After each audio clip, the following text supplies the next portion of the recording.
ओम नमो भगवते वासुदेवाय। ओम नमो नारायणाय। स्वागत है आपका हमारे चैनल पर। आज के इस वीडियो में आप सुनेंगे कामदा एकादशी व्रत की कथा। तो सभी प्रकार की व्रत कथाएं सुनने के लिए और हमसे जुड़े रहने के लिए आपको हमारे चैनल को सब्सक्राइब करना है, साथ में बेल आइकन पर प्रेस करना है। और अगर आज की कथा अच्छी लगे तो लाइक करना है और शेयर करना है। तो चलिए अब हम सुनते हैं कामदा एकादशी व्रत की कथा। युधिष्ठिर ने पूछा, हे वासुदेव, आपको नमस्कार है। कृपया आप ये बताइए कि चैत्र शुक्ल पक्ष में किस नाम की एकादशी होती है। तब भगवान श्री कृष्ण बोले, हे राजन, एकाग्र चित्त होकर ये पुरातन कथा सुनो, जिसे वशिष्ठ जी ने राजा दिलीप के पूछने पर कहा था। राजा दिलीप ने पूछा, भगवन, मैं एक बात सुनना चाहता हूँ। चैत्र मास के शुक्ल पक्ष में किस नाम की एकादशी होती है। तब वशिष्ठ जी बोले, राजन, चैत्र शुक्ल पक्ष में कामदा नाम की एकादशी होती है। यह परम पुण्यमयी है पाप रूपी ईंधन के लिए। तो यह दावानल ही है। प्राचीन काल की बात है। नागपुर नाम का एक सुंदर नगर था, जहाँ सोने के महल बने हुए थे। उस नगर में पुंडरीक आदि महाभयंकर नाग निवास करते थे। पुंडरीक नाम का नाग उन दिनों वहाँ राज्य करता था। गंधर्व, किन्नर और अप्सराएं भी उस नगरी का सेवन करती थीं। वहाँ एक श्रेष्ठ अप्सरा थी जिसका नाम ललिता था। उसके साथ ललित नाम वाला गंधर्व भी था।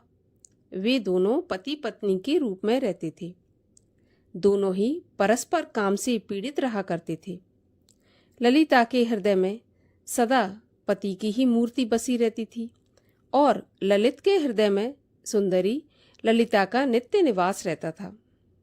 एक दिन की बात है। नागराज पुंडरीक राज्यसभा में बैठकर मनोरंजन कर रहा था। उस समय ललित का गान हो रहा था, किंतु उसके साथ उसकी प्यारी ललिता नहीं थी। गाते गाते उसे ललिता का स्मरण हो आया। अतः उसने पैरों की गति रोक दी और जीभ उसकी लड़खड़ाने लगी। नागों में श्रेष्ठ कारकोटक को ललित के मन का संताप ज्ञात हो गया। अतः उसने राजा पुंडरीक को उसके पैरों की गति रुकने और गायन में त्रुटि होने की बात बता दी। कारकोटक की बात सुनकर नागराज पुंडरीक की आंखें क्रोध से लाल हो गईं। उसने गाते हुए कामातुर ललित को श्राप दे दिया, दुर्बुद्धे, तू मेरे सामने गान करते समय भी पत्नी के वशीभूत हो गया, इसलिए राक्षस हो जा। महाराज पुंडरीक के इतना कहते ही वह गंधर्व राक्षस हो गया। भयंकर मुख, विकराल आंखें और देखने मात्र से भय उपजाने वाला रूप, ऐसा राक्षस होकर वह कर्म का फल भोगने लगा। ललिता अपने पति की विकराल आकृति देखकर मन ही मन बहुत चिंतित हुई। भारी दुख से वह कष्ट पाने लगी। सोचने लगी, क्या करूं, कहाँ जाऊं, मेरे पति पाप से कष्ट पा रहे हैं। वह रोती हुई घने जंगलों में पति के पीछे पीछे घूमने लगी। वन में उसे एक सुंदर आश्रम दिखाई दिया, जहाँ एक मुनि शांत बैठे हुए थे। किसी भी प्राणी के साथ उनका बैर या विरोध नहीं था। ललिता शीघ्रता के साथ वहां गई और मुनि को प्रणाम करके उनके सामने खड़ी हो गई। मुनि बड़े दयालु थे।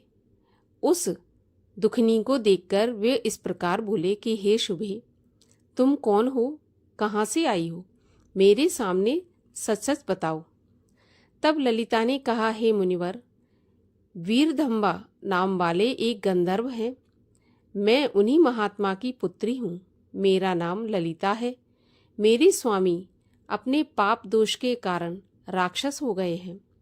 उनकी यह अवस्था देखकर मुझे चैन नहीं है। हे ब्राह्मण, इस समय मेरा जो कर्तव्य हो वह बताइए। हे विप्रवर, जिस पुण्य के द्वारा मेरे पति राक्षस भाव से छुटकारा पा जाएं, उसका उपदेश कीजिए।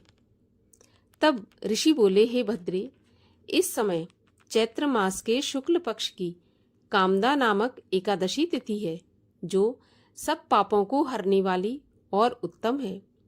तुम उसी का विधि पूर्वक व्रत करो और इस व्रत का जो पुण्य है उसे अपने स्वामी को दे दो। पुण्य देने पर क्षण भर में ही उसके श्राप का नाश हो जाएगा। हे राजन, मुनि का यह वचन सुनकर ललिता को बड़ी खुशी हुई।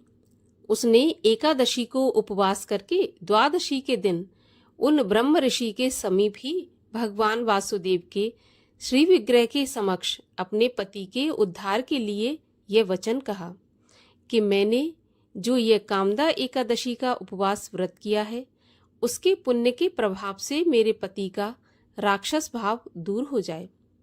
वशिष्ठ जी कहते हैं, ललिता के इतना कहते ही उसी क्षण ललित का पाप दूर हो गया। उसने दिव्य देह धारण कर लिया, राक्षस भाव चला गया और पुनः गंधर्वत्व की प्राप्ति हुई। हे राजन, वे दोनों पति पत्नी कामदा के प्रभाव से पहले की अपेक्षा भी अधिक सुंदर रूप धारण करके विमान पर आरूढ़ होकर अत्यंत शोभा पाने लगे। यह जानकर इस एकादशी के व्रत का प्रयत्नपूर्वक पालन करना चाहिए। मैंने लोगों के हित के लिए तुम्हारे सामने इस व्रत का वर्णन किया है। कामदा एकादशी ब्रह्म हत्या आदि पापों तथा पिशाचत्व आदि दोषों का नाश करने वाली है। सो हे राजन, इस कथा के पढ़ने और सुनने से वाजपेयी यज्ञ का फल प्राप्त होता है। भगवान विष्णु की आरती। ओम जय जगदीश हरे, स्वामी जय जगदीश हरे। भक्त जनों के संकट, दास जनों के संकट क्षण में दूर करे। ओम जय जगदीश हरे। जो ध्यावे फल पावे, दुख बिन से मन का सुख संपत्ति घर आवे। कष्ट मिटे तन का। ओम जय जगदीश हरे।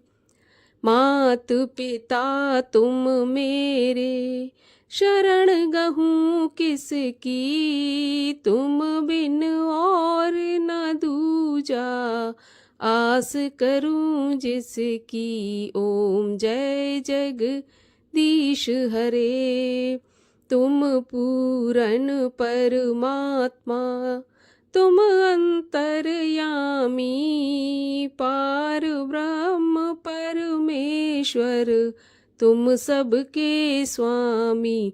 ओम जय जगदीश हरे। तुम करुणा के सागर, तुम पालन करता। मैं मूरख खल कामी, मैं सेवक तुम स्वामी। कृपा करो भरता। ओम जय जगदीश हरे। तुम हो एक अगोचर, सबके प्राणपति। किस विधि मिलूं दयामय, तुमको मैं कुमति। ओम जय जगदीश हरे। दीन बंधु दुख हरता, तुम रक्षक मेरे। स्वामी तुम ठाकुर मेरे। अपने हाथ उठाओ, द्वार पड़ा तेरे। ओम जय जगदीश हरे। विषय विकार मिटाओ, पाप हरो देवा। श्रद्धा भक्ति बढ़ाओ, संतन की सेवा। ओम जय जगदीश हरे। तन मन धन सब है तेरा, स्वामी सब कुछ है तेरा। तेरा तुझको अर्पण तेरा, तुझको समर्पण क्या लागे मेरा। ओम जय जगदीश हरे।